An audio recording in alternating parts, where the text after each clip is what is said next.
Hello guys, आज मी आले आहे आपल्या महाराष्ट्राच्या पवित्र ज्योतिर्लिंग घृष्णेश्वराच्या मंदिरात। आणि आता श्रावण महिना म्हटला म्हणजे भक्तीचा आणि श्रद्धेचा हा काळ आहे आणि म्हणूनच बघा या ठिकाणी भाविकांची फार मोठ्या प्रमाणात गर्दी दिसत आहे।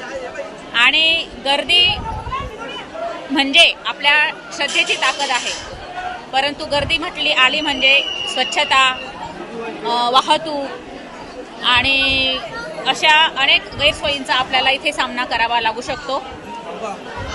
आणि म्हणूनच माझा प्रश्न आपल्या श्रद्धेला नसून आपल्या जबाबदारीला आहे। आणि तुम्हाला माहीत आहे का, या मंदिराचा इतिहास फार मोठा आहे। हे मंदिर भगवान शिवांच्या 12 ज्योतिर्लिंगापैकी एक ज्योतिर्लिंग आहे।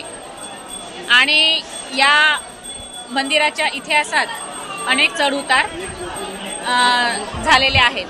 मंदिराचा खूप मोठा इतिहास आहे। तर आपले छत्रपती शिवाजी महाराज यांचे आजोबा मालोजीराव भोसले यांनी 16व्या शतकात या मंदिराचा जीर्णोद्धार केला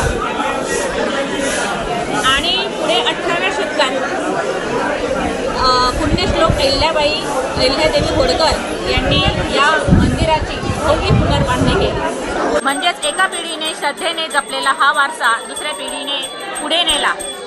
आज तो आपल्या हातात आहे। मग आपली जबाबदारी काय?